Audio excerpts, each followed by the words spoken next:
Nothing changes. All I want is a moment to think clearly, but thoughts come unrelenting, consuming every waking moment. My mind binds me and I can't escape. I shout for help, but no one hears me. One day I feel I'll just disappear.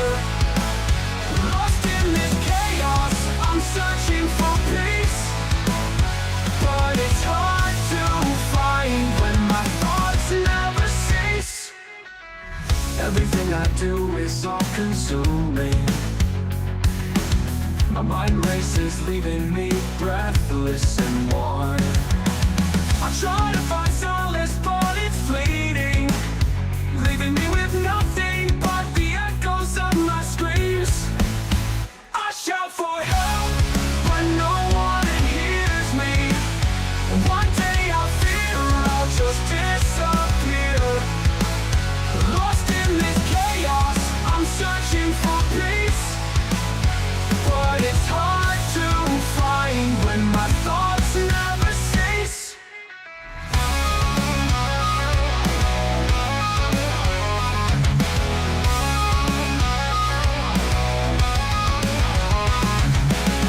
Who am I to say I deserve peace? Maybe I'm better off just fading away. It's what I'm used to, this isolation, but deep down I long for connection. I shout for help, but no one hears me. One day I fear I'll just disappear. Lost in this chaos, I'm searching for peace, but it's hard to find when my thoughts never cease.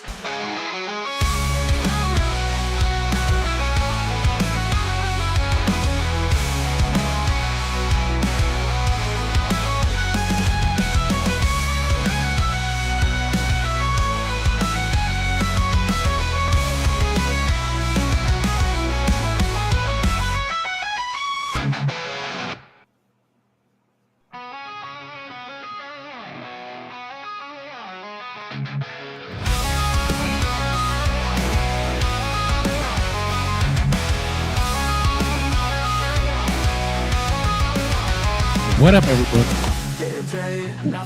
I gotta turn this shit off. We are here. It's a whole new. We got a whole new setup going on. It's different. I'm learning. I'm trying to make shit work. I couldn't get graphics on this motherfucker. It's new and scary. I can still see your comments. I can still see what's up. I still got a little thing going. You still know who I am. It's John Escudero. It's Nick LaRocco. And we're here to talk about AEW World's End. AE-dub. AE fucking W. I wanted to go live on Instagram. I figured it out. There we are. What's up, everyone, on Instagram? This is weird. So we're live on Facebook, Twitter, YouTube, as usual, but now we're adding an Instagram live feed, so that's cool. We're going to make a whole bunch of shit work for us, but thank you for joining us tonight. Let's talk about what we came here to talk about. Let's talk about AEW World's End. And as we like talking about my new duck hat. Oh, absolutely. Actually, we're going to dedicate the first 15 minutes to it. No, seriously. If this was a podcast, we would. If you want to hear us just chat to shit, join us on Wednesday nights or Thursday morning, wherever you guys want to do, and we'll be chatting shit the way we always do. Hey, Mac is joining us. That's new. That's a whole new thing. Really fancy animation there. It's really big. It really takes up a lot of space on the screen. It's a lot of real estate. Yeah, man, let's talk about AEW World's End. As we like to do here, we talk about World's End from the bottom. We talk about the main event because this seems like the most exciting thing that people want to talk about immediately. The AEW World Championship Fatal 4-Way main event. Jon Moxley defending against Hangman Adam Page Orange Cassidy, Jay White. What a fucking wild. I guess what was that? 20 minutes. It felt like Yeah. could Hey, have been a little now, longer. Wikipedia is saying 17 minutes, which does not feel right. I mean, that's about what I thought. That's about how I felt. 17 minutes. Um, what did you? First of all, what did you think of the wrestling? In this, Nick. Before we Man, talk about the events. there was so much happening, and it was like best kind of chaos that you could seek from a four-way match with four of the top wrestlers in AEW at an event called World's End. And if you're going to end the year off, having with like four of the main characters in AEW, I thought was a fantastic way to go about it. And two, I really liked the aspects that we have of Christian Cage literally looming over the event, and then across the way is Hook watching them, their own homegrown talent. And then on top of that, you've got, Claudio and Yuta, a homegrown guy in Yuta and Claudio that's also been their own project, and Shafir getting a part of it. I really appreciate it. And then, we'll talk about, the follow-up, but so many different elements of AEW's peak prime major stars and major talents. I thought it Yeah. was so cool the way that they had like everyone in some way, shape, or form get involved. But the guys in the match, I thought it was a fun time. I really liked how Hangman and Jay White were just so busy arguing, and then Orange Cassidy just parts the Red Sea and dives out to Moxley because Moxley was just sitting back and letting those guys, have at it. And this was his plan all along. We saw what they did on the final Rampage, where everyone else was so busy they didn't see those guys slip away into the darkness. And quite literally, it was so much fun, and I had a great time with this event, especially too. Shield triple powerbomb onto Moxley. I posted the video of that on our Facebook page. Literally, Yeah. the irony of that, almost 12 years later after the first one at Survivor He- Series. He busted the back of his head open off of that. Yeah, I wanted to say one of the things I noticed about this match was that I thought this pay-per-view overall, one of the better quality pay-per-views in ring wise Oh, yeah. of the year, hands down.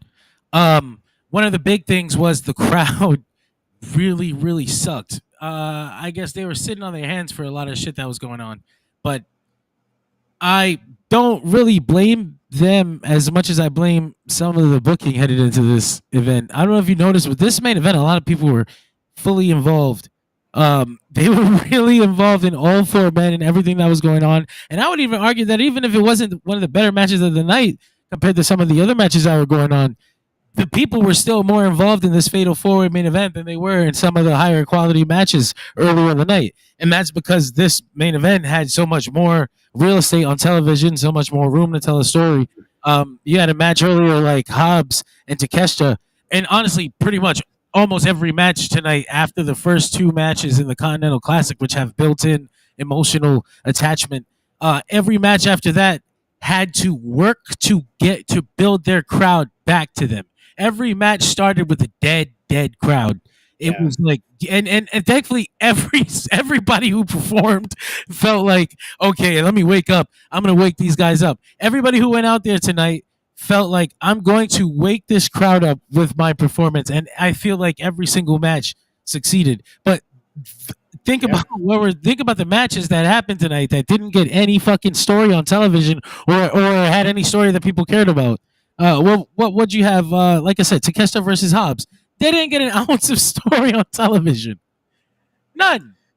Yeah. I mean, look at the very, very beginning of the show. Like, even before the pay-per-view went live during 0 Hour, we had Yes Mac. We had like Tony Storm versus Layla Gray, Jeff Jarrett versus QT Marshall, 8-man tag with Leo Rush and Andretti, and the Murder Machines taking on Outrunners and Top Flight. All three of those matches were solid in their own right, but the first two ones in particular, Tony Storm and Jeff Jarrett, those two really got the crowd going and really got them moving. And it almost felt like the crowd got so crazy early on with Tony Storm and Jeff Jarrett that it felt like they kind of were very winded going into the 8-man tag, and then they weren't ready to keep up with the pace for the rest of the night. The Will Ospreay Kyle Fletcher match that opened the show, I thought was probably the most emotionally heated match of the night, and it was a choice to open with that. I feel like you took so much intensity like immediately. and the crowd, like you said, suffered afterwards. But again, I still think it was more the television, the booking on TV. How many matches really didn't feel hot heading into this story wise, and ended up delivering because of the people involved.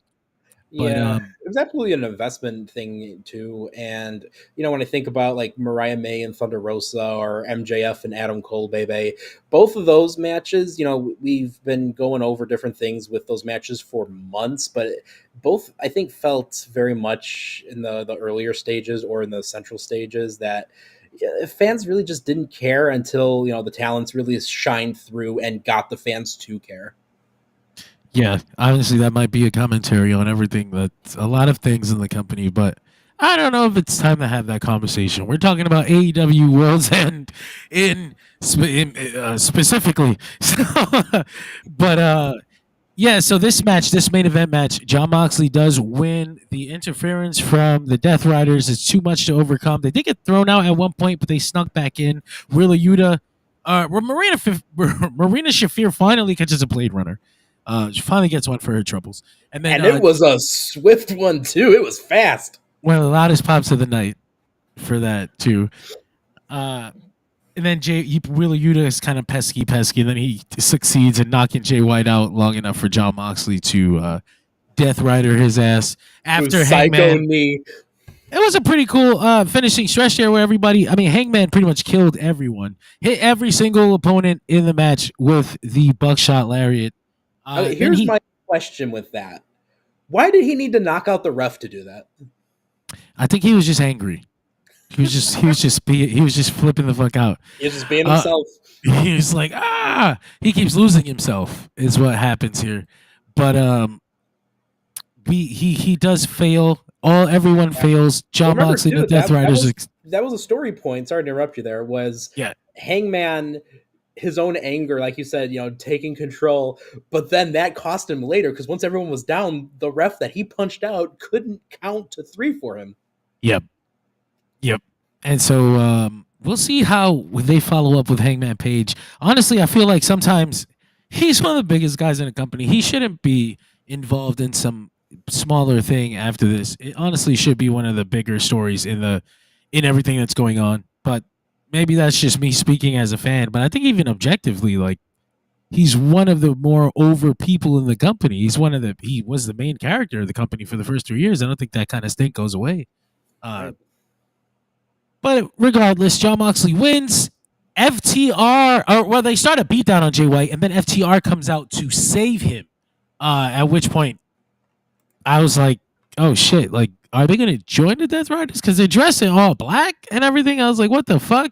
Which it's also wild to think FTR coming out to save Jay White because of the feud that FTR had with Bullet Club Gold and Jay White specifically, and the amount of banger matches that they did have, which makes me think, okay, maybe they were coming out because they love and respect Jay White for having those banger matches, because that's the most FTR thing that I could think of. Yeah. But no, they stop on the apron, and then Edge, Adam Copeland, comes out. He makes his return to AEW. Fucking cool moment. Rated FTR. Team rated FTR. FTR are some fucking stable sluts. They join and they have 1,000 different stables. Rated FTR, rated RKO, or FTRKO. Yeah. It was. Yes. Rated FTR nowadays, we could say.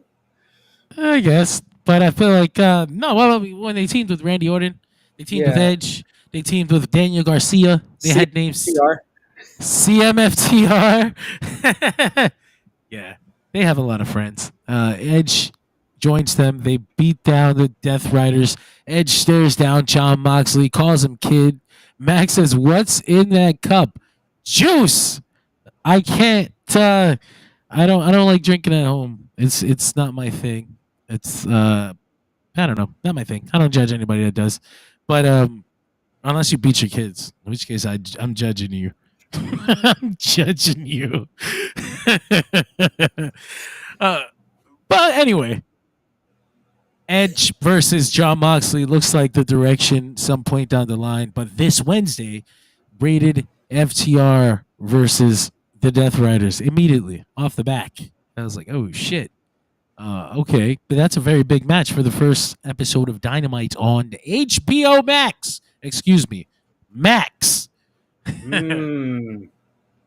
Stinky Bojangles, thank you for joining us. Arguably the show of the year. Hard to argue that. My son said the same thing as soon as the show over. He said that was his favorite show of the year, and I was just like, man, it's hard to argue with that. I didn't really think about it, but there was no points where I was like, this stinks.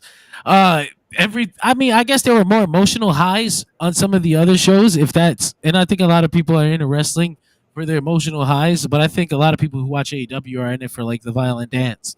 And when it comes to the dance, the wrestling on this show, top fucking notch, top quality, top goddamn quality. I'm not sure if it necessarily is mine because I still really liked Revolution 2024, but Yeah. at the end of the day, Revolution 2024, World's End 2024, we started the year off with a great pay-per-view and we ended it with a great pay-per-view. Yeah.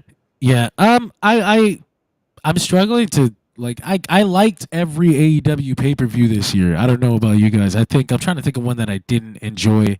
And I guess even the lower quality ones were fucking great. So but World's End was definitely one of those. Max says they made it a point to frame the confrontation in front of the Texas All-In banner with Moxley and Edge. You know, I don't think that they did it as obviously as Okada and Kenny earlier in the night. I feel like this one was kind of happenstance. It's just because the thing was hanging there. They never like focused Moxley and Edge into the All-In poster. You know what I'm saying? As a matter of fact, they actually focused a little more on the Revolution poster. They even closed the show focused hard on the Revolution poster. So I wouldn't be surprised if that's where we're going with Moxley and Edge, Adam Copeland. I'm gonna call him Edge. Who the fuck is gonna stop me? You can't. I will. You can't do this. Fuck you. Anyway, Adam Copeland, Edge versus Moxley. I don't know if they have to hold out to Revolution. They have these named shows now that they want to put emphasis on again, like they used to in the early days for Max. And you have this Maximum Carnage, which I was like, that's a Marvel. Isn't that a Marvel trademark?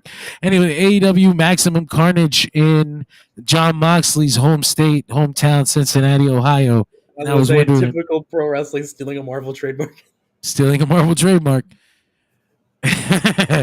Max says I'm fed brained because I'm calling him Edge. He's Edge. You can't stop me. Nobody can stop me.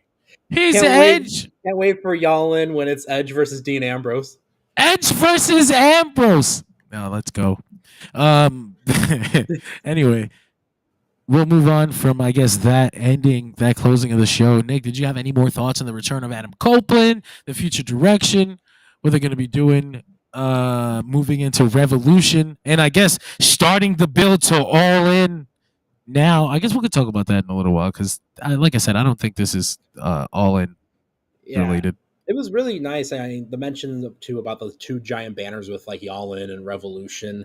I think that was definitely smart. And again, shout out to those giant banners because for my shoot job, when we get banners like that, it takes an entire semi truck to deliver just one giant banner. So that's something I don't think a lot of people consider. But I want to also give a shout out to whoever it was that swiftly replaced Adam Copeland's microphone. They did a great job of hiding that quick switch, but. He was frustrated as fuck too. He was pick up the mic. He's like, it kind of added to the promo, I feel, because his frustration and anger really shined through even more.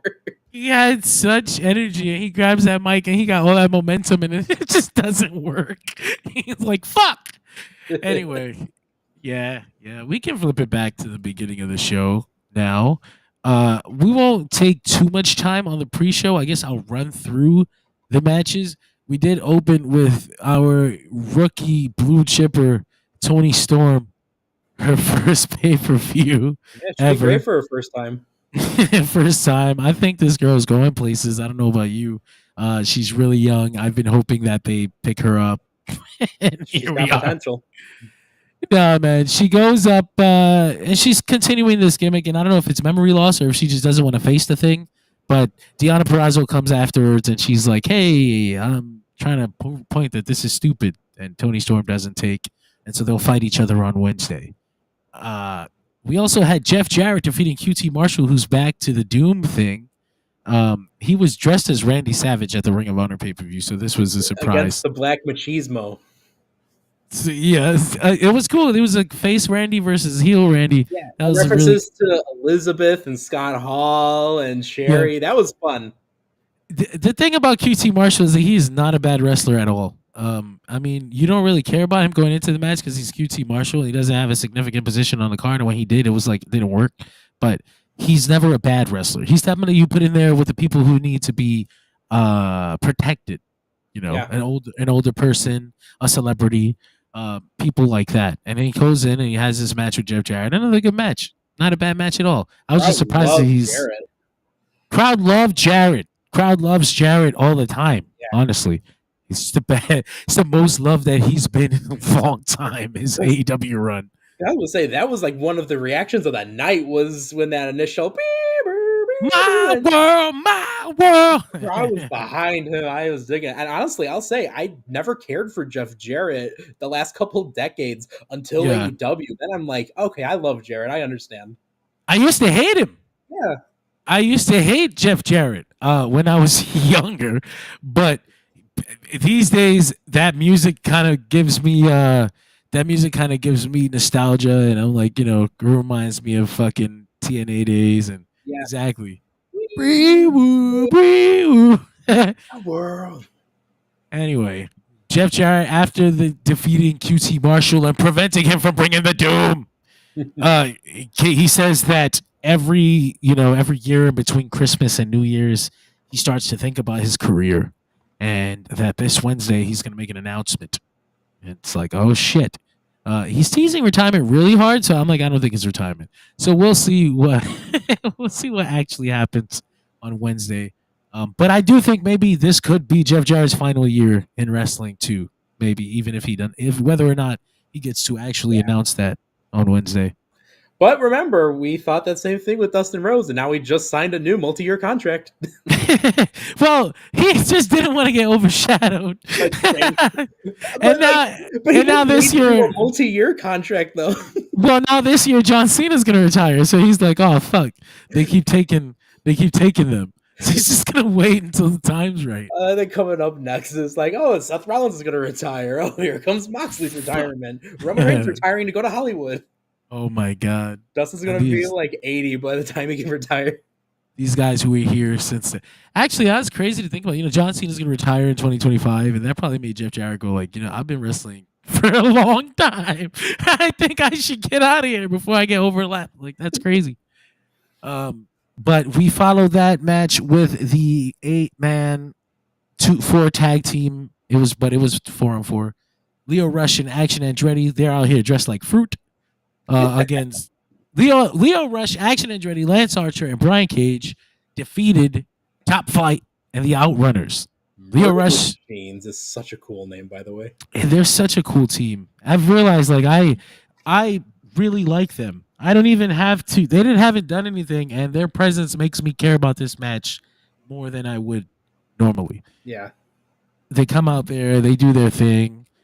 And I was just looking at Brian Cage like, God damn, imagine doing that much steroids and not being able to get off the pre-show card.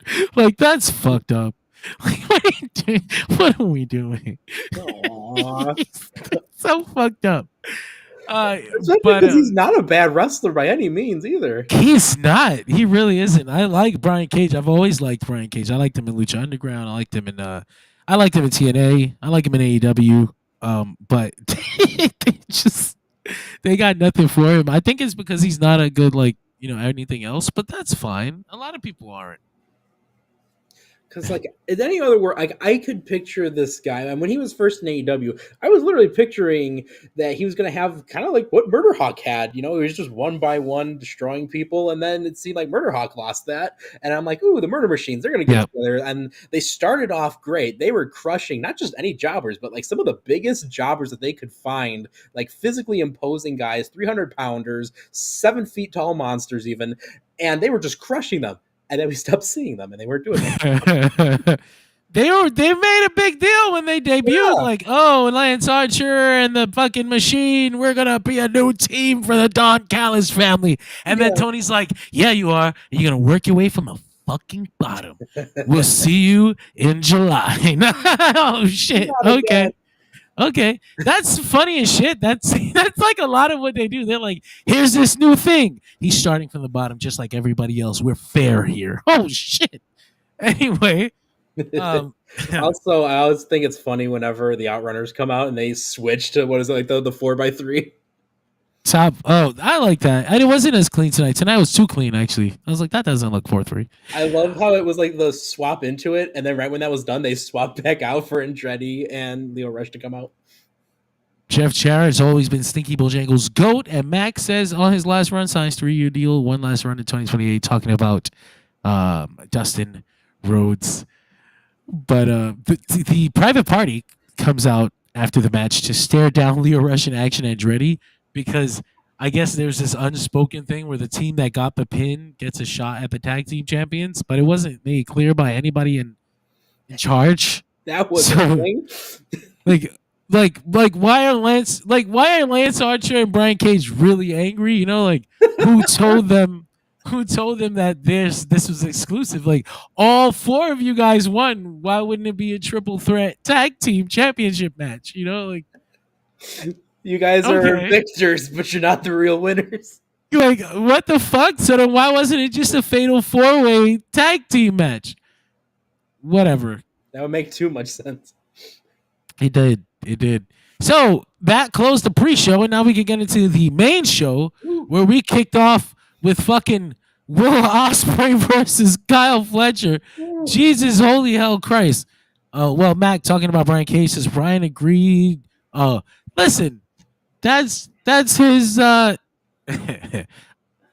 guy says a lot of things online that he shouldn't say, and that's probably why he can't get off the pre-show. But you know what kills me is like he's not malicious. Like he's not trying to be like controversial or anything. Like somebody, he's just kind of, you know, he didn't think the thing all the way through before he posted it. He's not like mean. He didn't mean to be controversial when they were like, you remind me of Chris Benoit and Ultimate Warrior put together. He didn't think it all the way through. He was like, I'm a good wrestler and I'm swole.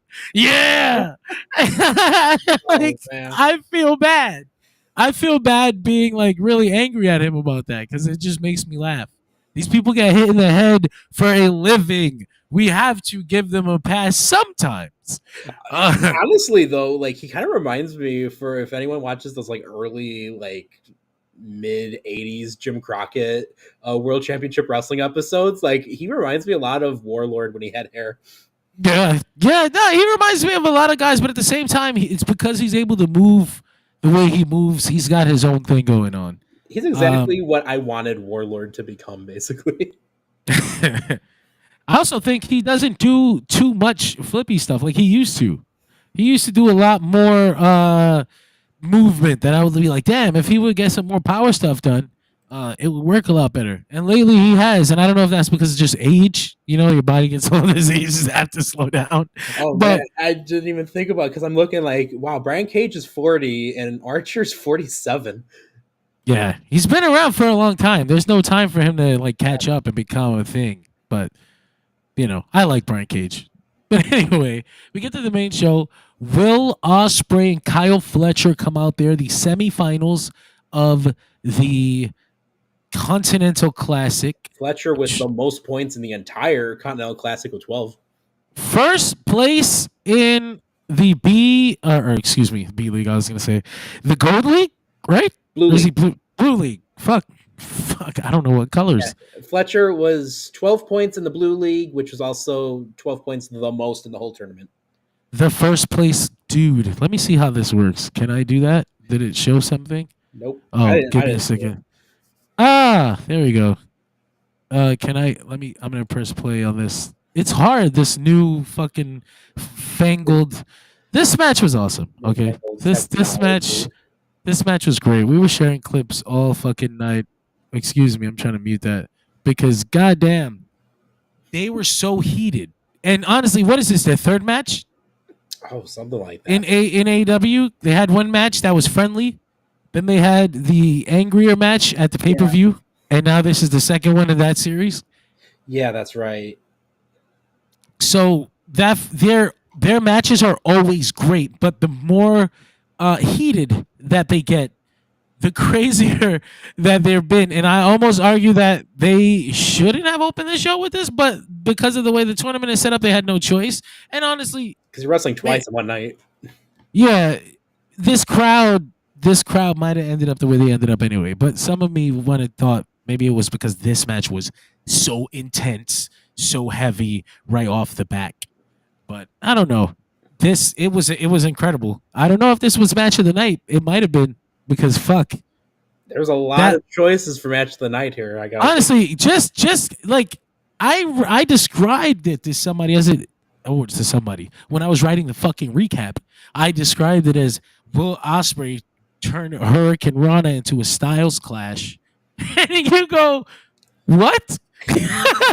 Like, what the fuck are you talking about? But like, look at this shit. Get the fuck on out of here, man. Is something playing? I didn't see it in our preview. Oh my god. Well, it should be playing down there on the bottom. Oh, that sucks. It's not showing on our side. I don't know how to make it show. What the fuck? A whole new. Ooh, there we go. There we go. God damn. This is incredible. A whole new system. We'll figure this out. Oh, goodness. That must have been loud. I was saying, look at this shit. It's fucking bonkers. Yeah. What a finish. What a sequence. There was another sequence that was just like, I fucking love wrestling. Like, I love wrestling. Don't you just love wrestling? Anyway, Will Ospreay does advance to the finals. To the finals?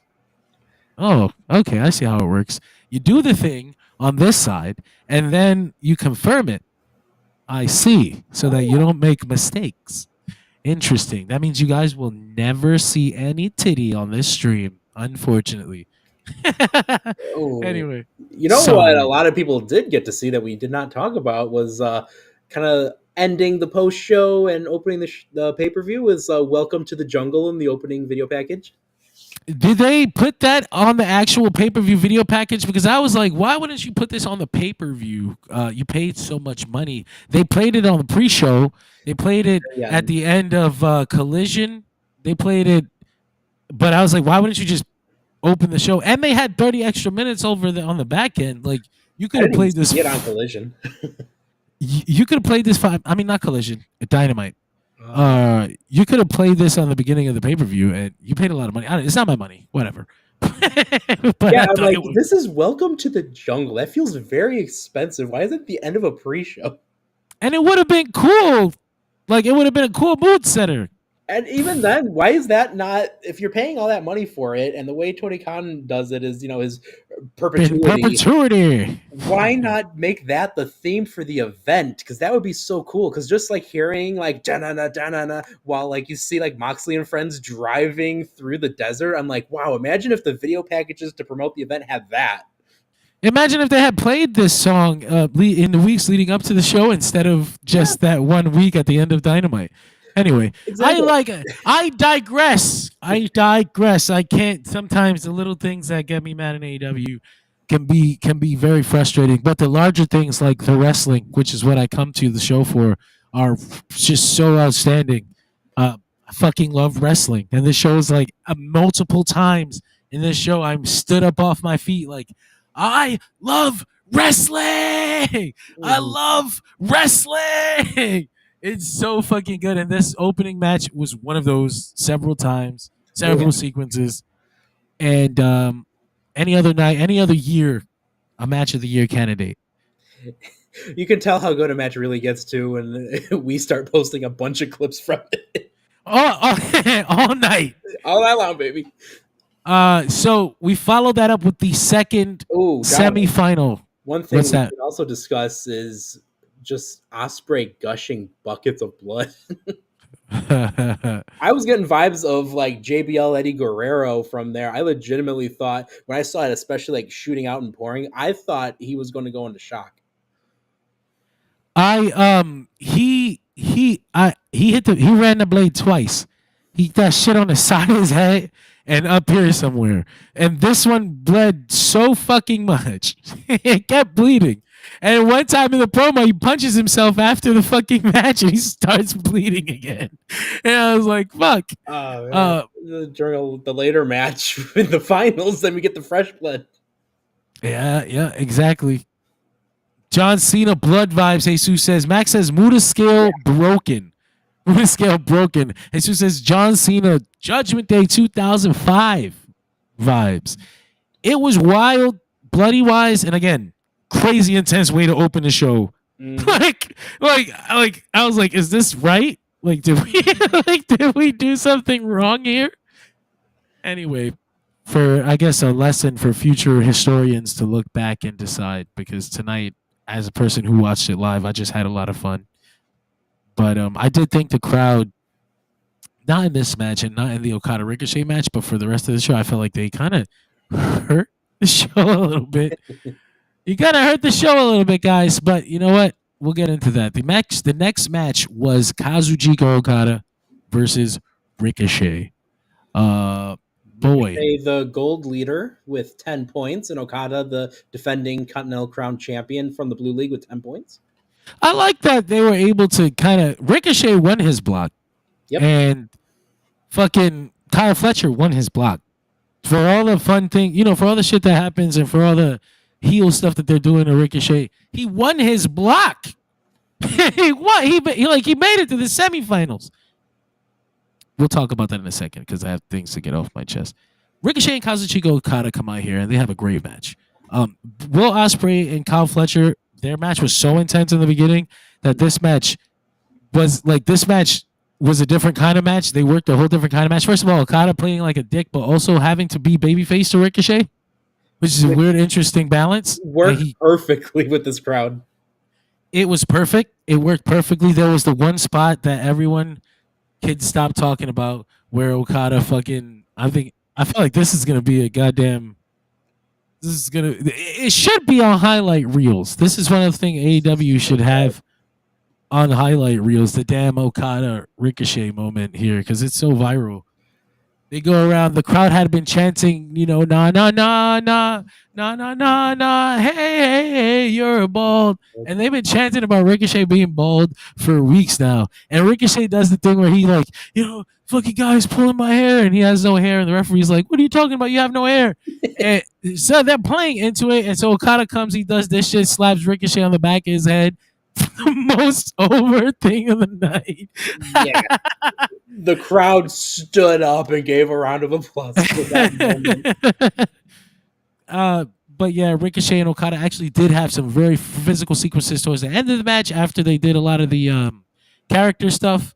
Very scientific, slow and steady, but it wasn't like, when I say slow and steady, I don't mean like snail's pace. Like everything was very meticulous, and I appreciated that. And it was such a juxtaposition from that opening match. And again, I appreciated that because you can't just be 100 miles an hour like Fletcher and Ospreay were, especially when, whoever wins this has to go on to his second match later. And, just watching this match, I could tell this was the Kazuchika Okada that everyone watching AEW has wanted to see for a while and who everyone thought was going to be joining AEW. I don't know that they're getting that. And I had seen some people complaining, why is Okada bringing, half Okada, half Okada? I think that people are just too used to those motherfucking 40-minute matches. 40-minute matches have different pacing. They work differently. They build up differently. They get more intense differently. This match here was shorter, and Okada, you get the burst. You get the bursts of Okada moments. You get the character work, and then for the final 5 minutes, counter at the counter rainmaker, right? That's kind of what we're doing here with Okada, and people aren't satisfied with it, but I love that shit. Okay, it keeps him alive, and we have space for the 30-minute Okada, the 40-minute Okada later down the line, which honestly we should save him for the Kenny Omega, and they shouldn't go more than that shouldn't be more than 30. But we'll see. Anyway, Hey, that's AEW. People have been known to go into second gear during their matches. We saw it a lot with Sting. he's also wrestling twice tonight. Yep. So I really enjoyed this match for what it was. Ricochet does lose, and earlier in the week, Swerve had told him if he lost, he would be out to embarrass him. And so he did come out. And if you live under a rock, you might have missed it. But they said, Ricochet talks a lot of shit. And he even at one point said AEW wouldn't even exist without him. And how do you clean up shit? You use toilet paper.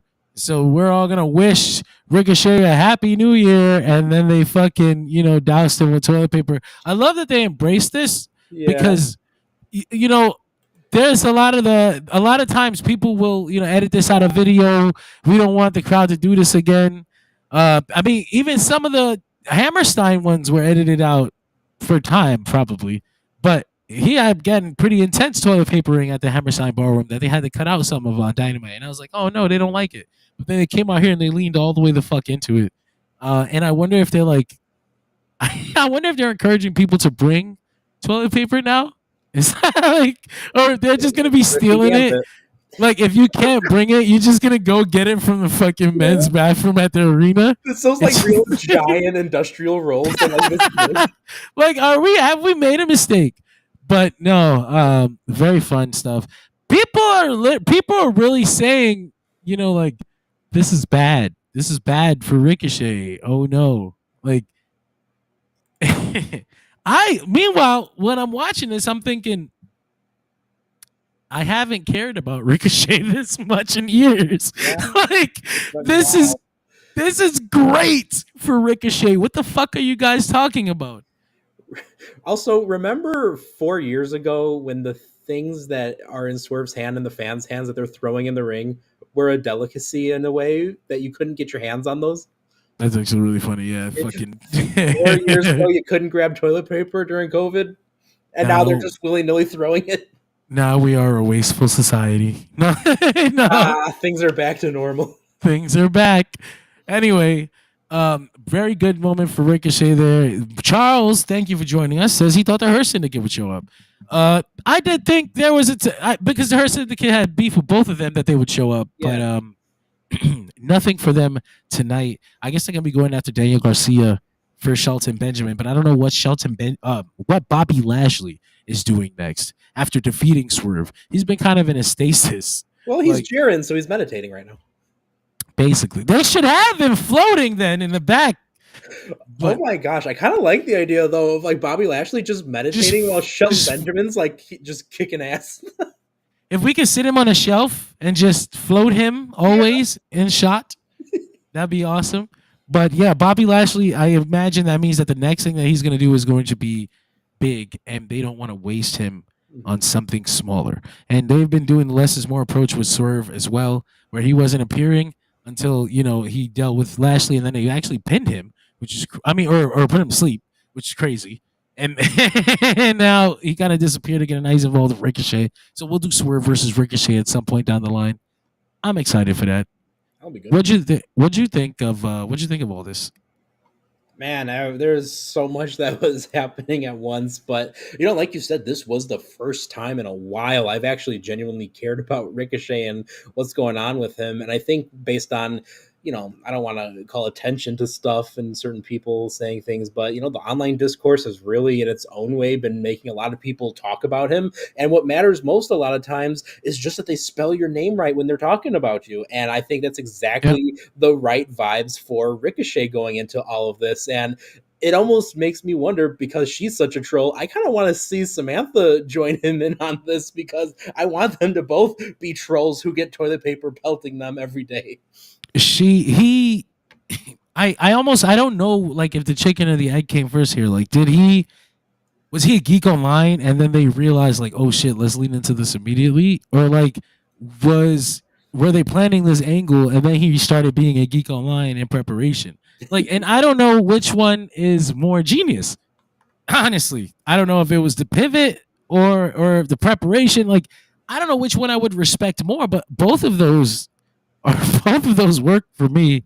And we've gotten this character for Ricochet now that I don't know where it ends up, but for now it's working. Yeah. And again, we'll see what happens. I care more about him now than I have in years, so whatever. But we follow that up with the Tijuana Street Fight. And this was the first match that I thought had to contend with the dead crowd, and Matt fought to get them back and did successfully get them back. Mariah May, Thunder Rosa, they go out there. They're working really hard, but they're working to silence a lot of silence. And I was like, well, fuck, that's really sad because they're really working hard. And in any other circumstance, if people were just losing their shit, people would be losing their shit at the things that they're doing. But they did work hard. They did get their shit. They did get their shit in. The crowd did appreciate it, and Mariah May retains after she had done some funny stuff to Thunder Rosa's dad. She kind of, and I didn't even get his cane back. well, I didn't even know he was part of this story. Like I didn't know. I don't know when he came. Like, because this was taking place on Collision, maybe, and I missed that. Yeah, there was just kind of like subtle references that Mariah May was doing, talking about Thunder Rosa's family, but it was like real quick where if you blinked, you missed it. Charles has a good question. Do you think the Ricochet losing at World's End right now diminishes the value of his match versus Zack Sabre Jr.? If he was to beat Zack Sabre Jr., then I'd be like, damn. But he lost to Okada. But since I feel like he's going to lose, I don't know. I don't know that it really hurts. I think it's a good point though. It's not a great thing for that title match. That whole show, the whole build for Wrestle Dynasty is weird, especially on the AEW part. Like, they don't have shit going on. That card is not as big as I thought it would be, like impact wise, but we'll see some good wrestling at least. I mean, here's what I'll say too: is even though he lost here, and then you had that kind of the burial of toilet paper moment at the end there. Ricochet goes into it as the true technical winner of the Gold League, and he tied points with the defending champion Okada. So there is that element, and he had more points than Ospreay, Claudio, Darby, Commander, Brody. He got some big wins over the past couple of weeks too. He's pinned Darby, right? He pinned. No, he tied Darby. He went to a draw with Darby, pinned Ospreay. I'd have to go back. Pinned Commander, pinned Brody King, but he had a loss to Claudio. Yeah. So I mean, you're not wrong, but it's not so bad that people are affected. I don't know that Ricochet in the match in the first place was such a big thing. Like, it was that big of a, his return to New Japan is a big deal. I feel like maybe it would have been a bigger deal if he had built some momentum before he went, but he's there now, so we'll see. We'll see. I mean, what matters? Hey, winner of the Gold League. That's how I'm looking at it. He is the winner of the Gold League. So we followed that up with like I said, the street fight, or we talked about that already.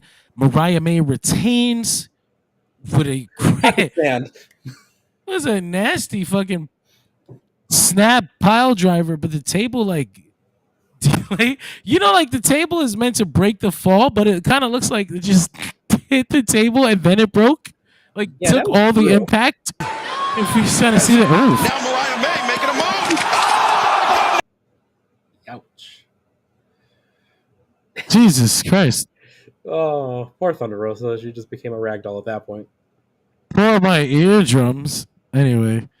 Yeah. Like I said, they smack. The table takes a second to break. Great finish. Mariah May retains. Where do we see this title reign go? She's not dropping this until Australia, right?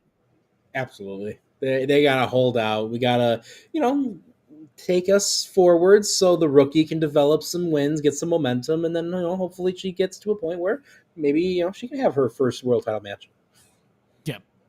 Yeah. But her matches are great. I haven't hated her. I feel like the only thing about her feud is that her run as champion is that we know that it's the end point is Toni Storm, and she hasn't had anything else significant take place inside of the title reign.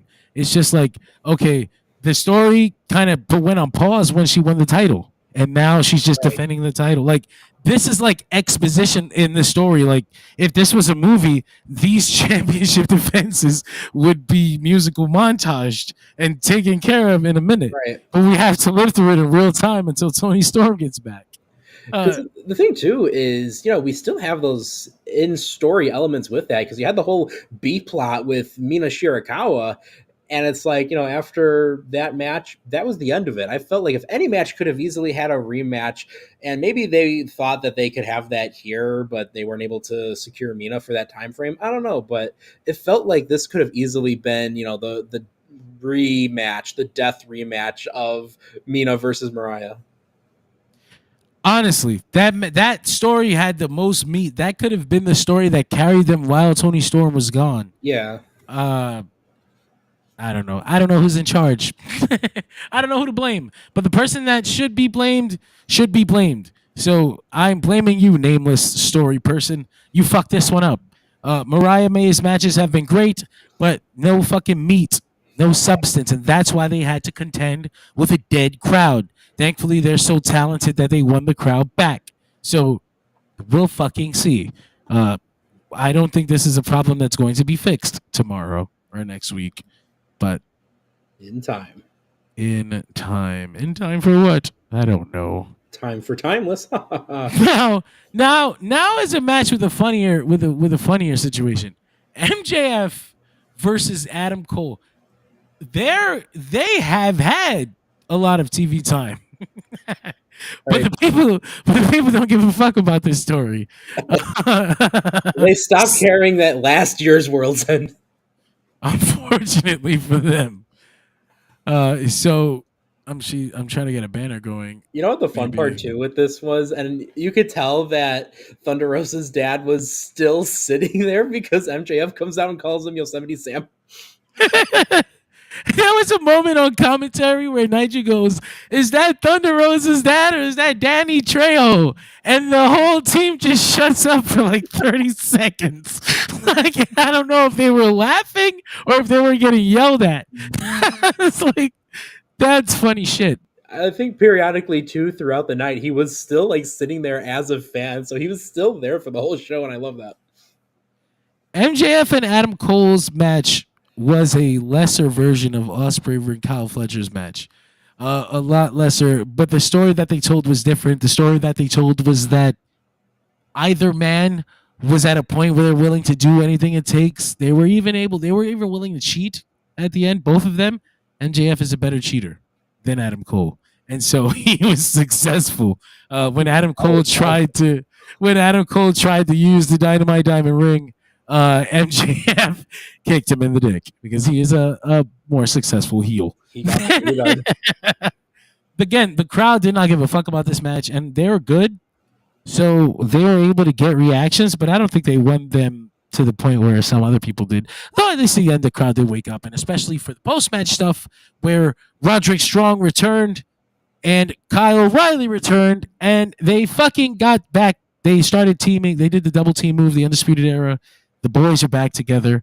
Everyone is happy. Well, I'm mostly happy that this story's over. That it. Oh, John, it's never over. Please, end this. Get ready for World's End 2025. God damn it! I want this to be over. I spoke to Adam Cole and I asked him on video, what were you guys, what are you looking to prove here? Why? In kinder words, why are we doing this? And he said that they wanted to serve the story by ending it. And I said, you know what? I respect that. And so I'm hoping that we have ended it and we can move on. This feels like they're not ending it here. No, they beat him up. He's done. No, MJF, move on. Please, no. Donnie Patty says he hopes MJF can finally move on to something more prominent. The Cole stuff put a dent to his momentum. Yeah, there's that. And I mean, they've both been they're both like an anchor to each other now. Like, they're both sucking each other into a vortex. Like, let go of each other, float away, listen to Kyle O'Reilly. Just end this. This feud is done. Yeah. Is it just me, or does it almost feel like a vessel for down the line and maybe like a year or two to see Better Than You Bebe reunite, since both of them, they clearly still love each other with how they talk to one another, because it's that thing, where you're the couple, you're that relationship, and it's like, I have so many problems with you, but I still care about you, and maybe one day we can go to that restaurant, but for now I'm just going to yell at you again and again. You're crazy. I don't want to see them back together for like years. And in WWE, do it in WWE where it's like cheeky and they get a little bit more of a pop because it came from somewhere else. Whoa, they did it somewhere else. Don't fucking do that shit in AEW again. Leave this alone. Don't move on Yeah, forever. I don't think. I mean, I don't think they'll do it until like another like couple years. They But might. to me, it feels like they were planting little seeds with how like passionate they both were getting, especially on that Are you promo saying? battle at the Hammerstein. Are you saying that MJF and Adam Cole were queer baiting their audience? Absolutely. they were so passionate with no intention of following through. Long-term storytelling. That's why he broke up with Britt. Oh, Better Than You, baby, is going to get back together, all right, but not in the way that you're expecting. No, this match didn't fucking do it for me, and it's probably because I've been done with this story the same way a lot of people are. So the fucking, I'm just glad that it's over. We'll Sixth move. year for MJF having that diamond ring now. I was surprising. I thought for sure Adam Cole would take that. Would take that from him. I guess if you're watching us on Instagram, there's a 1 hour time limit for these streams. And so if you want to continue, you'd have to follow us everywhere else. So you see the little ticker on the bottom there. Follow us on Facebook. Follow us on YouTube. I don't think I put the YouTube. Follow us. YouTube is just Dershi Radio. Just fucking search Dershi Radio. Follow us everywhere if you want to continue the conversation. But you guys on the other platforms, you're still with me. Stay with me. You're still with me. I just noticed on your little lower third it says founder of at the Danny Ocean Show. No, it fucking doesn't. It does. On my end, it does. On my end, this is founder Dershi Radio. I have to look it up now on the let me see what it looks like on the other outside streams. It does. It does say that. And on my screen it says founder of Dershi Radio. That's a glitch. This has been so glitchy for us all. And it's here, like this is fixed. I don't know why it's There we having go. problem. It fixed? Yeah, it looks like That's- it's fixed now. It's fucking dumb. No. Founder at Danny Ocean Show. He's cool, but I didn't found him. You made all of this happen, John. Good job. Anyway, yeah. So we move on from that to Kesha defending his international championship against Powerhouse Hobbs. Another match where the crowd was asleep to start, but this is fucking Takesha and Powerhouse Hobbs. Good goddamn it! They go out there. Takesha works a Haas style match with Hobbs. Takesha is a giant among giants with Hobbs. He didn't work this David versus Goliath shit. He went up there and they traded meat. They traded meat. Meat. You understand? It was awesome. It was. I love this fucking match. Hobbs can go. So Hobbs can fucking go. one of the things I'm seeing online right now, a lot of people on Twitter at least are reporting that I think the issue with some of the crowd silence is the crowd microphones were messing up here and there. I don't believe that. I believe because we heard them explode. Like there was no issue with the volume when it was time to pop. You know what I'm saying? Like when music hits, pop is fine. When a big spot happens, pop is fine. When there's air, when there's space, they're dead. They die. They die a death. Yeah, because you could kind of see to, just by looking, the fans are just sitting there. They're not doing anything. Unless you're that one muscular bald man who is like standing up the whole time, blocking everyone behind them during the MJF Adam Cole match. That was funny. He was like, simmer down. He was up during the Takeshita and Hobbs match too, trying to conduct the crowd. He's probably the most hype guy there. How many beers do you think he had at that point? Too many. Takeshita and Hobbs, though, they go out there, they wrestle the Haas match. They're both being monsters. Meat versus meat. Bow. See that shit? And I don't know. Bow. I don't know why I didn't expect this from them, but goddamn, Takeshita is so versatile, man. He can wrestle any style, any kind of match that you need him to wrestle. He's done the David versus Goliath match. He's John, been the Goliath. I saw that video. Oh wow, I didn't. I hate this. I hate this one. System. We'll get it down to a science. But anyway, everyone joining us from Instagram. Takeshita is versatile in that he can work any kind of match. Again, like I said, he's done the David versus Goliath. He's been the Goliath. He's been the David. He's done the fucking banger Will Ospreay match. He's wrestled he can wrestle like a high flyer. Yeah. It's insane. But that's the benefit of him being a 10-sport athlete, honestly. He can power lift, but he can also sprint and do these long-term marathons. Like, honestly, I still can't believe we didn't get him in the Continental Classic. Well, he's the champion of the international world. You see, he's busy. But Donnie Patty also bringing up how versatile Hobbs is in the ring. Hobbs is excellent. Hobbs is great, and I can't wait for them to finally go with Powerhouse Hobbs, because fuck, it's been... And I know that we kind of had his momentum fucked short by his injury, but hoping that we get back to that. So Hobbs does get pinned here tonight. I wanted to show you guys a clip, but I ended up losing it. Oh no. Unfortunately. It's really sad, because I couldn't upload videos because I couldn't fucking get the thing done in time. It's a new world. Thank you, Danny Ocean, by the way, for hooking us up with this new streaming thingamajiggy here. Because Hobbs is like 6 feet tall and like nearly 300 pounds of solid muscle mass. And just the fact Takeshita was able to lift him up and do whatever he needed to is so wild. And again, you don't think Takeshita is the real meat wrestler that he is until you see him in the ring with a Hobbs or with another tank. And yeah, I can't believe Takeshita was as wild as he is. I got the clip. Oh, right. Here we go. Add to screen. Show it to you guys. There you go. Hi. Look at these. They had actually almost messed that up. They did slip and fall, and then people were just chanting, "Please be careful." It was incredible. Which was fun. They're fucking going, man. I love Takeshita and I love Hobbs, and I was so excited to see them here, but I was so surprised that their match was on this show. I kept forgetting that they were on this card because they hadn't done any storytelling on television. So there was nothing for the crowd to hook onto when the match first started, unless you were just big fans of Takeshita and Hobbs, which I was.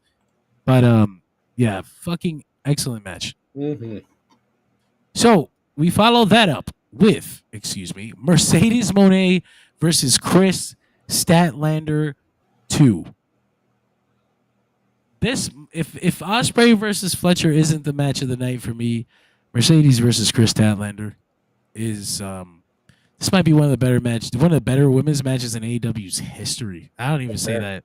I'm not saying that lightly. Like, obviously, everybody knows Thunder Rosa. Britt Baker is one that people love. Me personally, Jamie Hayter versus Hikaru Shida at the Holiday Bash in San Antonio.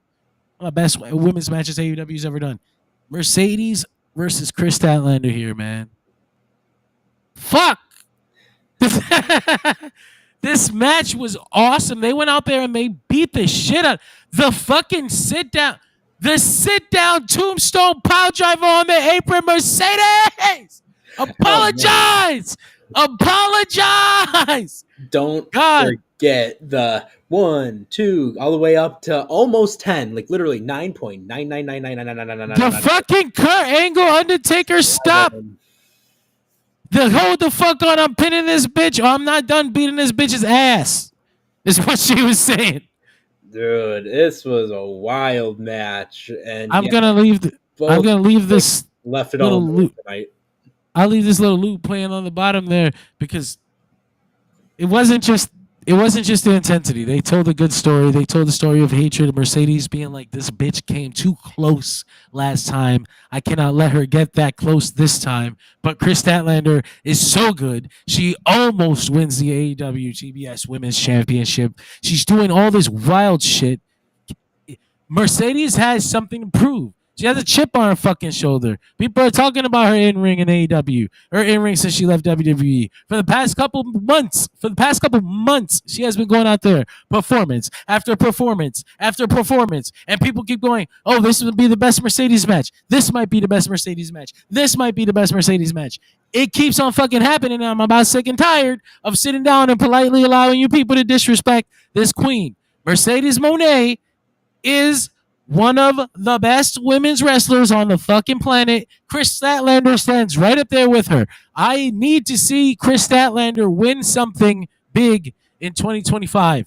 As a matter of fact, if Tony Storm just loses in Australia and Kris Statlander wins the belt on the next Dynamite, I would not be mad.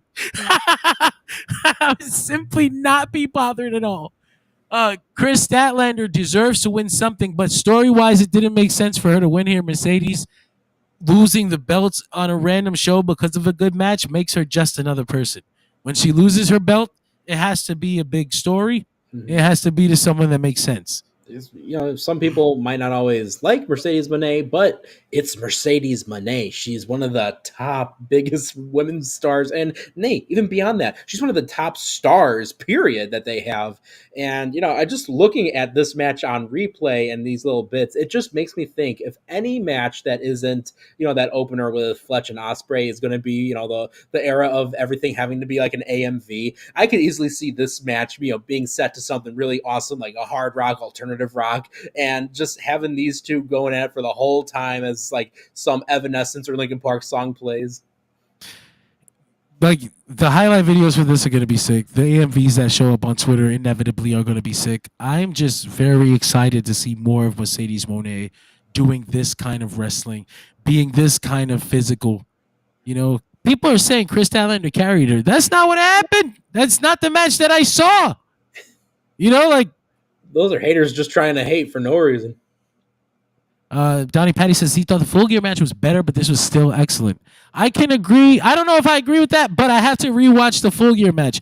The Full Gear match had the benefit of the much better crowd. This crowd did not deserve this match. All right? I'm sorry. You people were way too fucking silent for way too long, allowing them to do way too much.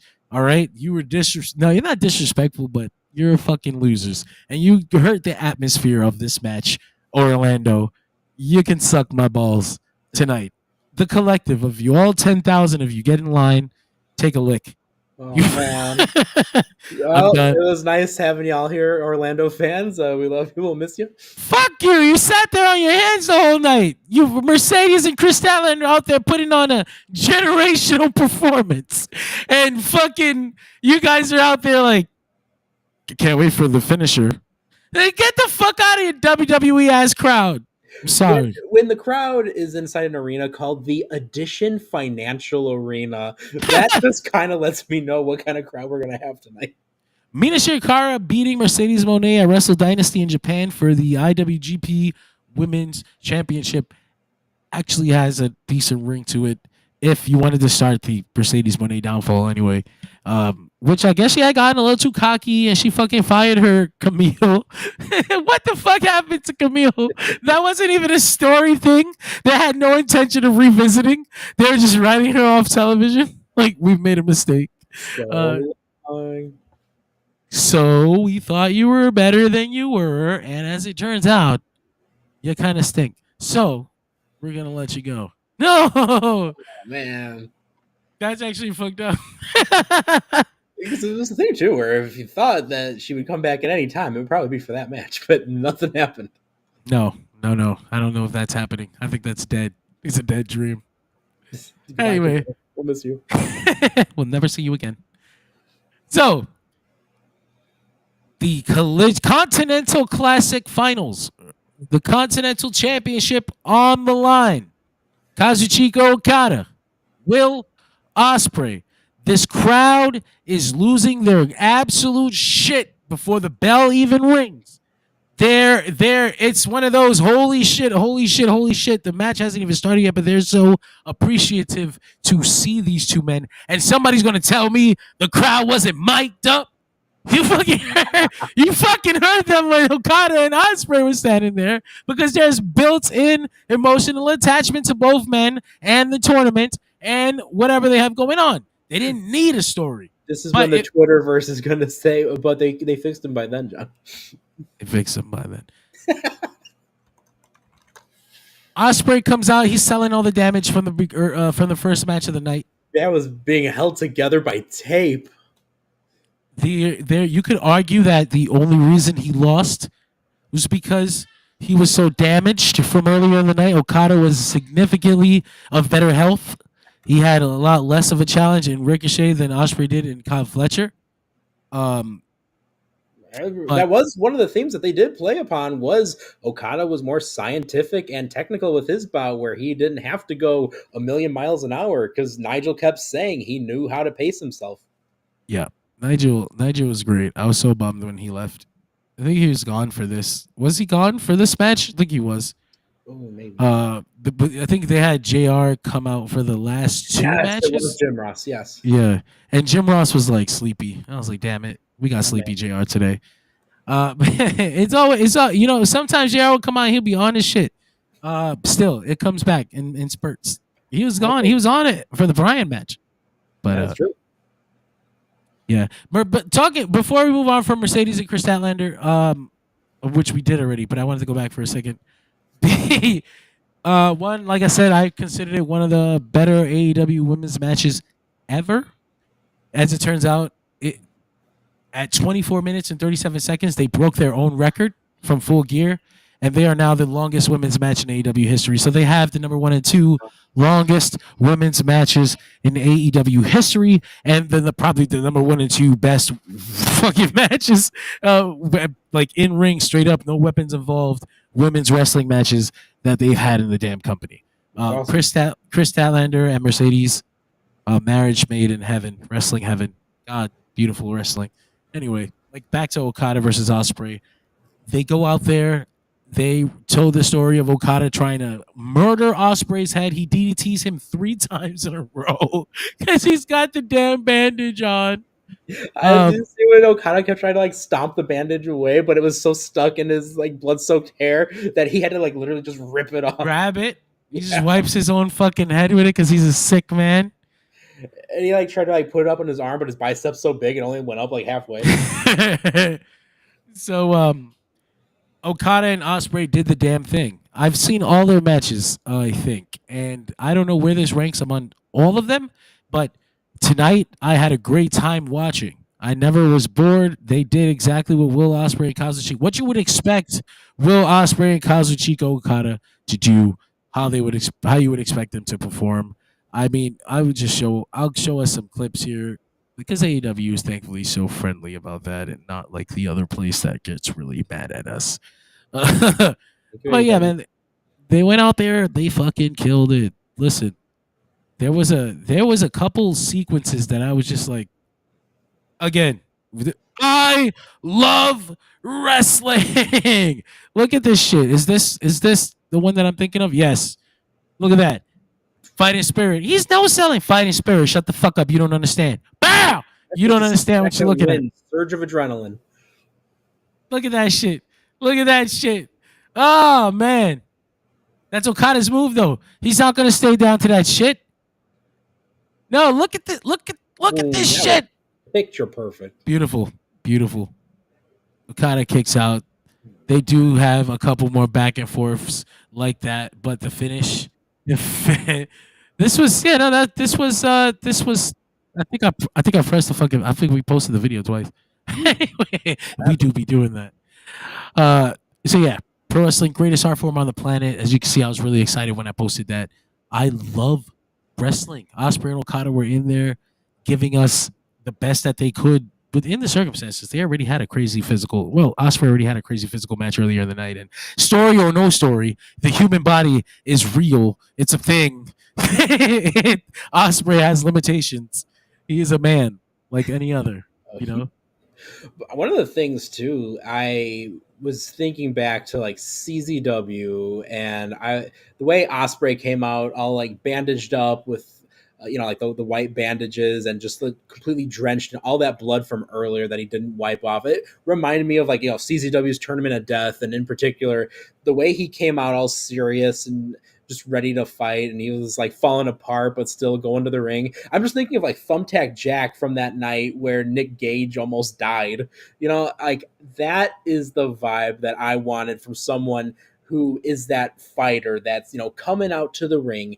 He lost how many gallons of blood, but he's like, that was nothing. I'm here for the finals.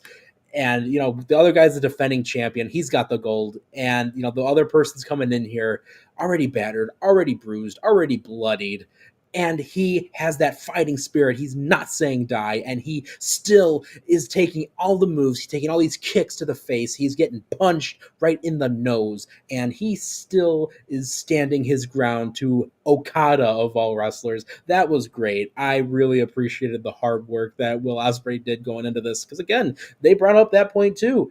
The more blood you lose, the more oxygen you lose, and you're going to be breathing pretty heavy, especially when you saw how deeply he cut himself there from blading.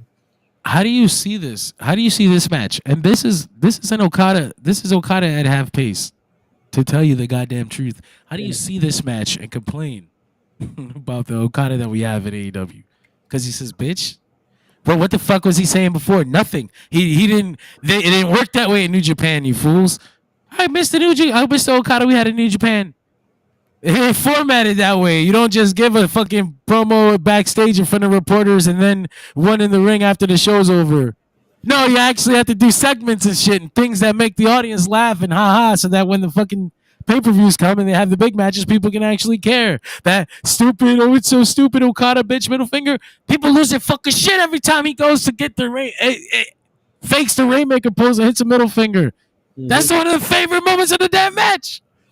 Come on, man. Sick of talking to people that don't know what the fuck they're talking about. Man, honestly, like the Okada we had tonight was killing it on both matches. So I don't want to hear it either about people saying like, oh, where's the Okada from New Japan? Like, y'all, this is honestly, dare I say, like one of the top ways that we could ever see Kazuchika Okada in 2024 going into 2025. And I think that this is the Okada that needs to stay around. I don't want to see that, elite based Okada. I want to see this one a lot more, who's the one that is still around. The others ran off to work from home, but he's the one that still is going through and fighting. He stepped up to the plate with the title, and he's got those elite connections. I think this is something they should have addressed more in that story. The elite could have just so easily done whoever wins that then takes on Okada. No, he stepped up and did all the matches he needed to within his league to defend and keep that title. So again, I think that was a mistake that they didn't bring that up too much, but all in all, Okada, my man, you killing it every single time, my man. I can't wait to see what's next, because immediately after the match was over, we had Christopher Daniels come out and he says, I want to give you this Continental Championship, but I am no longer an EVP in this company. And then Kenny Omega makes his triumphant return in a suave suit. I was like, damn, that suit goes hard. Aura was off the charts. Off the charts. He doesn't come out through the fucking stage or through the tunnels. He comes out through the middle of the stage because he is an EVP, just like the Young Bucks are. He's exerting his power by doing this. I don't know how great you can see the suit here. This is a bit of a blurry video, but he makes his entrance. The crowd is losing their absolute shit. He comes to the ring with the Continental Championship belt, and he stares down Okada, and the fucking camera focuses, and it looks like AEW All In Kenny Omega, Kazuchika Okada. There we go. Kazuchika Okada, Kenny Omega, this July. The build to AEW All In 2025 begins December 28th, 2024. Can they keep interest? Can they make the people salivate for 7 months? Ooh, That's a tough one because AEW sometimes loses their focus after only 2 months. I would love to see Tony Khan get his shit together and make this one work. Like, this could be one of the most anticipated wrestling matches in the fucking history of this company.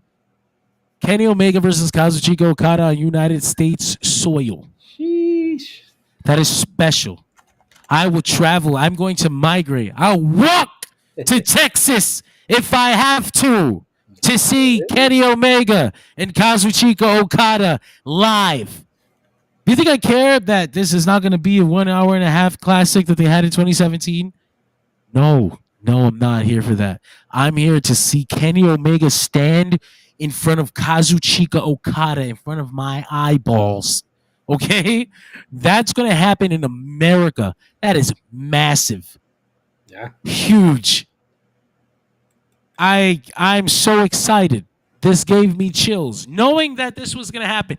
Knowing because we got reports that Kenny Omega would show up at World's End. And because logically, this would be the moment where he comes out and he stands face to face with Kazuchika Okada. Having a feeling that this would happen and still feeling chills seeing Kenny and Okada stand face to face with that all-in poster beautifully framed in the background like that.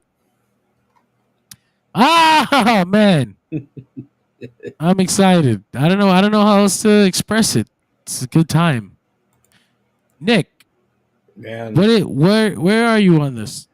It's been like 8 years since one of their first, go abouts one-on-one, and that completely broke the internet when that happened. It broke the rating scales, and these two guys can kill it. And I think any people who did have doubts that Okada can still go at a major top level, I think he proved in 2 matches in one night that he can still go. And we've seen countless times Kenny Omega can still go too, especially when, there's something that I think, both these wrestlers are looking forward to, and both these guys are going to train hard for this. We've seen how many times over the years in AEW that not only will they deliver on the dream match, but they'll also deliver on, and I think too, it comes down to the individual wrestlers going into it. Like, again, I cite Sting as the prime example for someone whose matches you're not expecting much because he's 65 years old. But he still steps up to the plate every single time. And Sting's matches were never bad by any means. Sting took it seriously. And I see that very thing happening with these two men. And I think they both know what this match entails and how important this match is going to be. So I foresee a lot of good stuff happening when these two guys are going to be working together to draw in the hype the next few months, but also for that match itself. I don't know, as a wrestler, how do you approach this, knowing that both these guys, I'm sure both of them are aware that their matches together are known as some of the greatest professional wrestling performances in the history of this art form. Objectively, people can't even argue that. The only argument you can have is which of their performances is the best one. Yeah. That's the only discussion that you can have that's reasonable.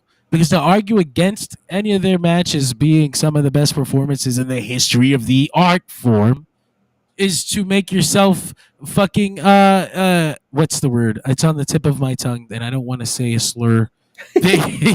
Oh no. You throw away your own credibility, honestly. You're not a credible person. I don't want to have a conversation with you, but I will talk with you, Robert from Michigan. Thank you for joining us, my brother.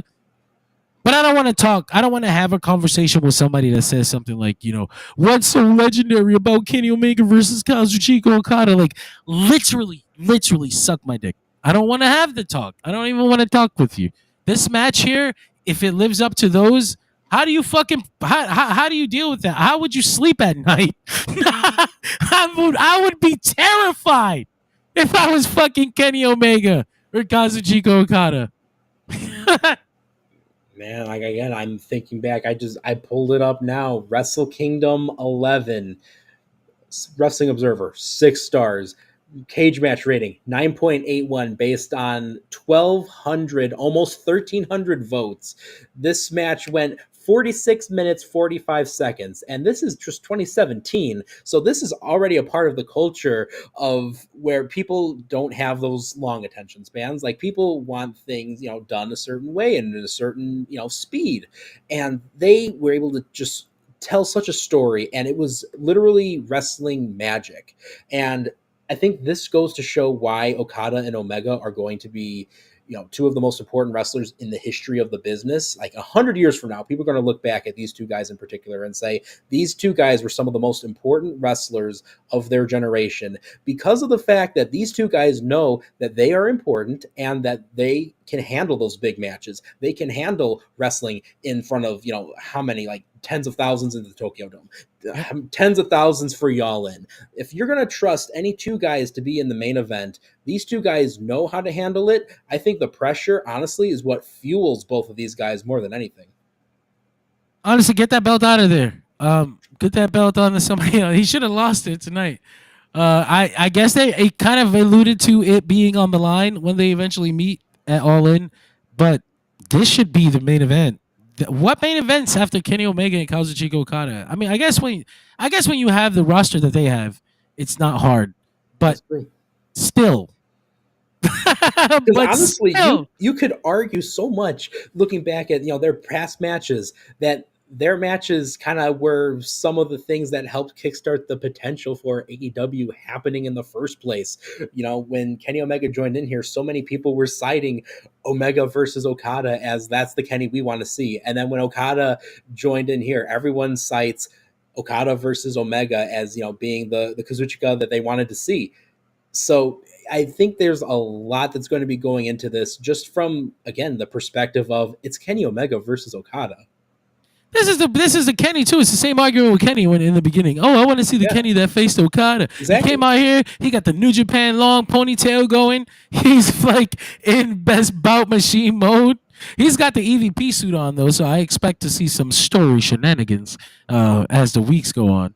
But just this image right here and the prospect of these two having the match, nothing can take the excitement from me. Nothing. I am fucking hyped. Beyond hyped. I cannot wait to see Kenny Omega and Kazuchika Okada. But I thought it was funny that Tony Schiavone kept saying like, but we don't know when Kenny's going to get back in the ring because he's been out for a long time. And I'm like, Wrestle Dynasty. Next week, King Tony, next week. Pay attention to the product.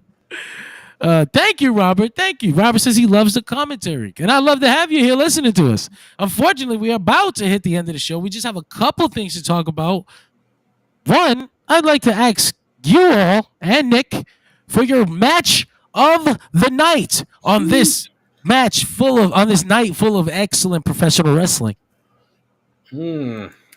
Man, oh man, that is a tough one because, like you said, there's some excellent professional wrestling top to bottom and on that pre-show. When I look at the card and everything, like I said, everything delivered, but I got to go with Will Ospreay and Kyle Fletcher. Like, those two guys tore the house down, and that was like the very start of the show. I felt like maybe we should have done something to cause those two guys to wrestle in the finals, because imagine that match to end it all. But yeah, Ospreay and Fletcher, they killed it. If you didn't watch the pay-per-view, I highly recommend watching it because you're going to start the show off a million miles an hour with these two guys. Yeah, and if you're going to go with that, then I'm going to go with the other, Kris Statlander versus Mercedes Monae. Mm-hmm. Jesus Christ. Those ladies went out there and they worked their ass off. Sit down pile driver. Sit down tombstone pile driver on the apron.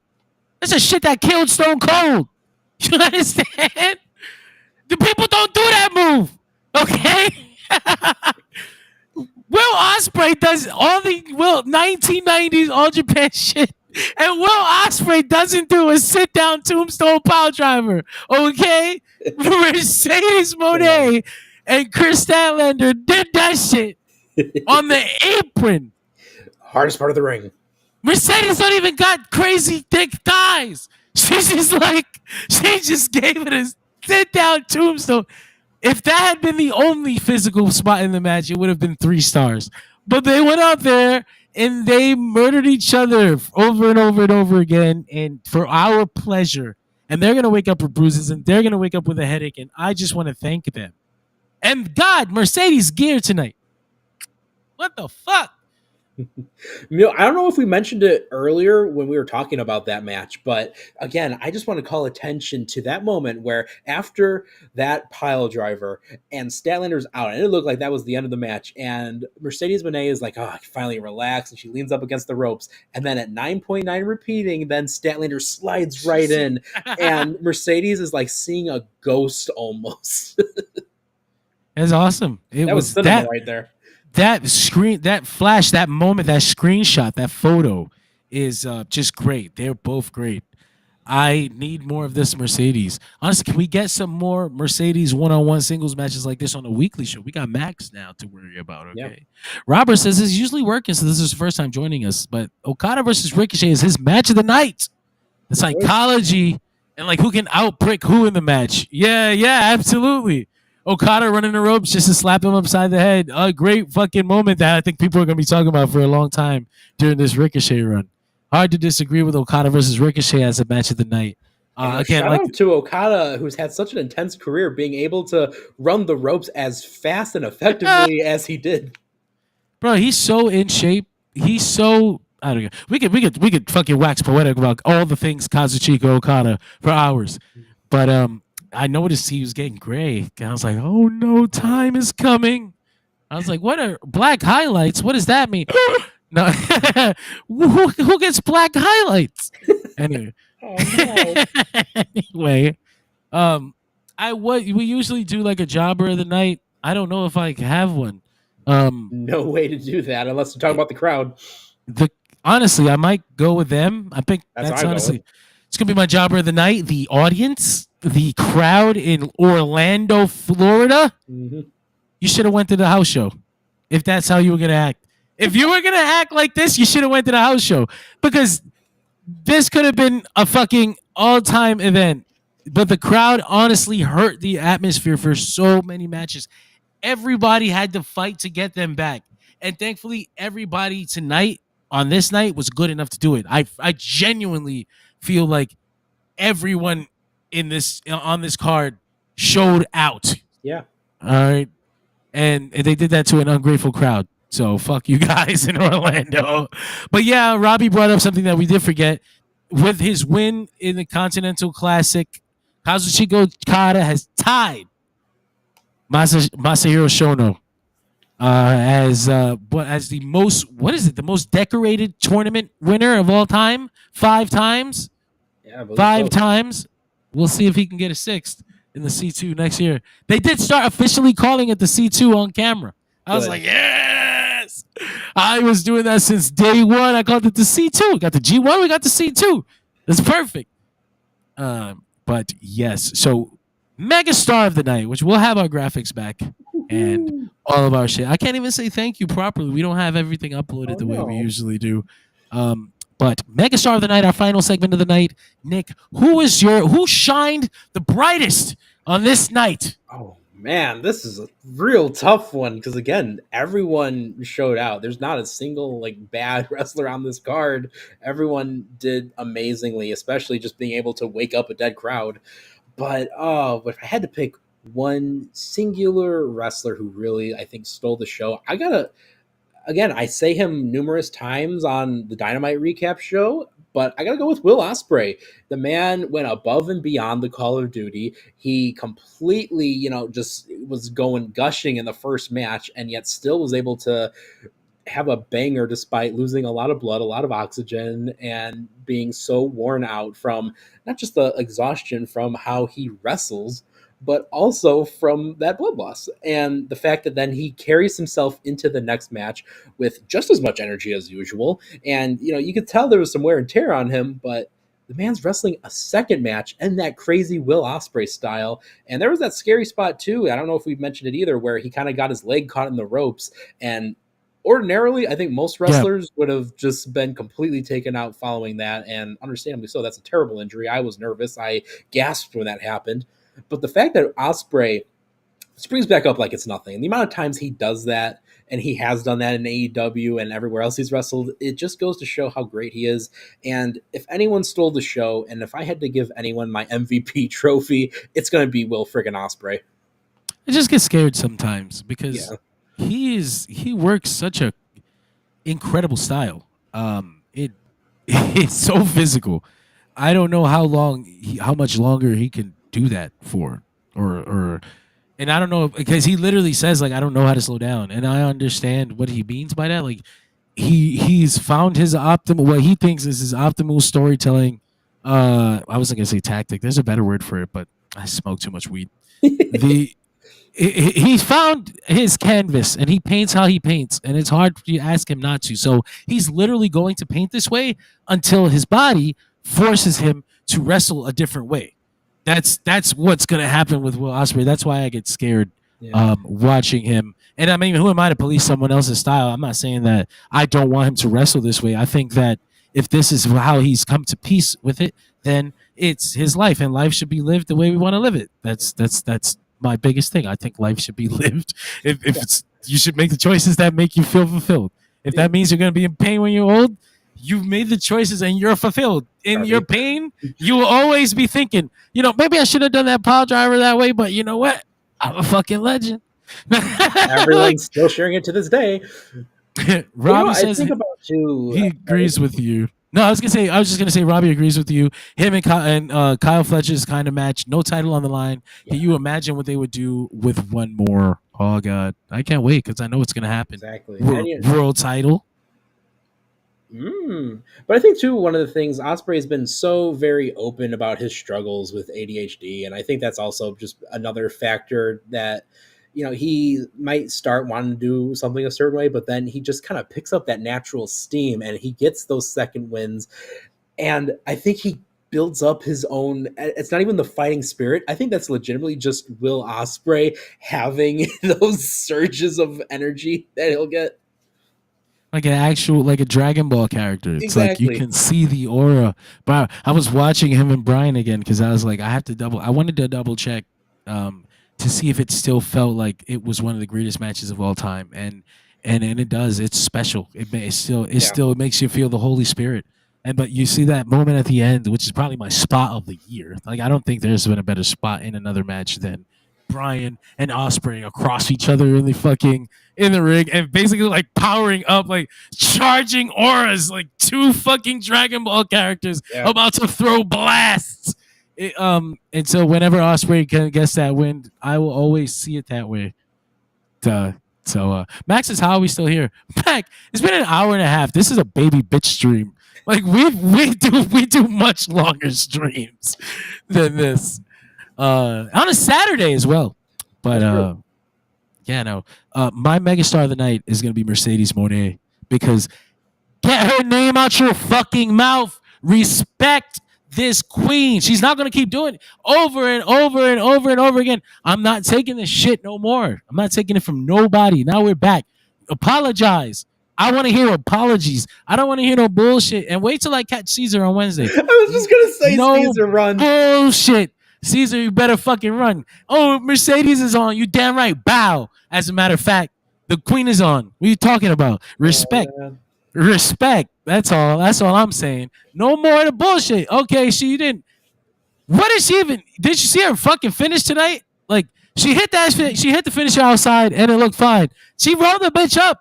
It's like it's a cradle. It didn't suck the fucking air out of the match. It felt perfect. When she rolled her up into that tight ball, I wanted her to win at that moment. I was like, yes, cut that shit.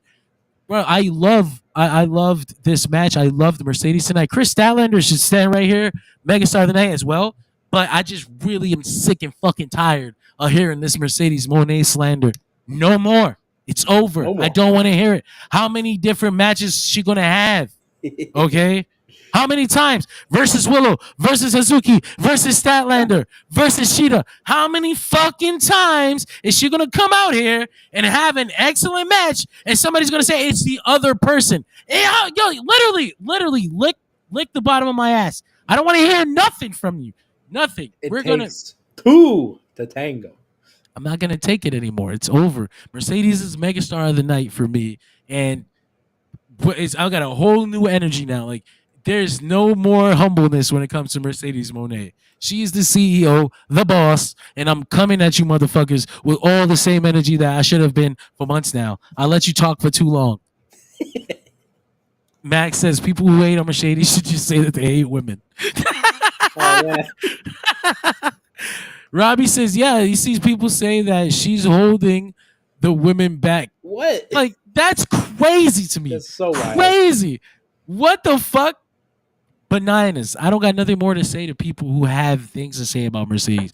You've got your reasons, and your reasons are deep seated. And I'm not a therapist, so I'm not gonna sit and dig with you. I'm just gonna tell you you're wrong, and we're all gonna move on together to the next Mercedes banger. Isn't she wrestling fucking Mina Shirakawa at the Tokyo Dome? Now let's go wait for that fucking banger. As long as Gato gives them more than 5 minutes. But yeah, man, that's AEW World's End.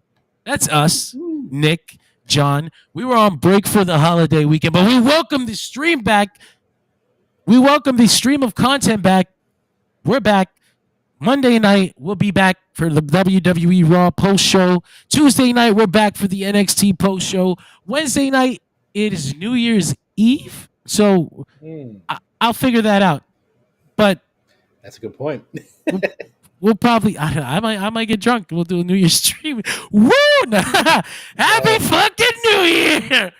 What year is it? What year is that? We'll see. We'll see. I don't know. You guys let me know, maybe.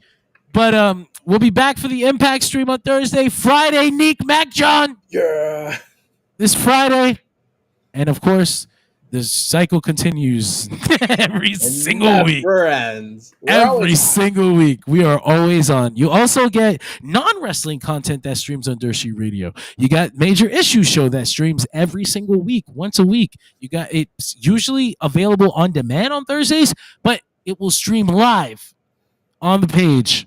It's very fun. Mm-hmm. You also get the Otaku Cafe, where Matt talks about anime for a couple hours, and I gotta get on that. I gotta get on that show because I watch a decent amount of anime, but I don't get a chance to podcast about it. And honestly, sometimes I don't want to turn everything I do into content. Like I want to just enjoy things and not have to make money from it. Just wait for the next 5 years, John. Jesus Christ.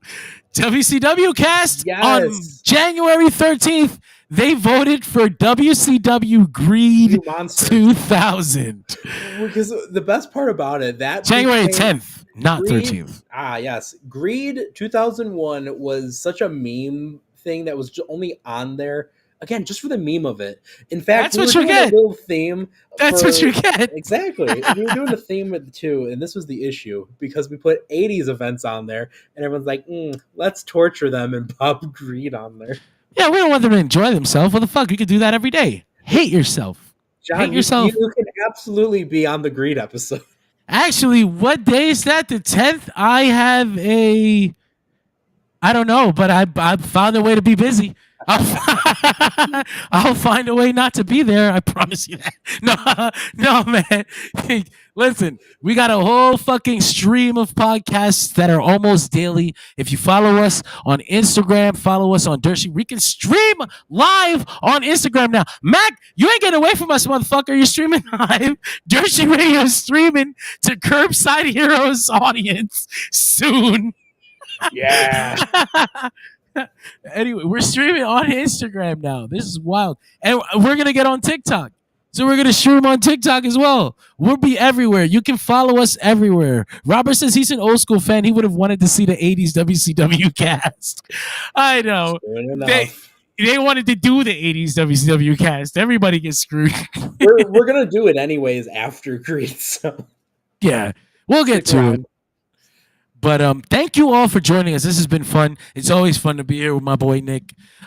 You'll catch us later in the week. ROGs, baby. Let's go. Mwah! I love you. I literally love you. I would hug you all. I mean, love from the bottom of my heart. If you got nobody else tonight or this year or this holiday season that tells you they love you, look at me in my fucking eyes when I tell you this. I genuinely love and care about you. Don't you dare die. I need you to be here with us to speak about pro wrestling. We need each other. We don't have anybody else. We're all fucking weird. Anyway, have a good night, my friends.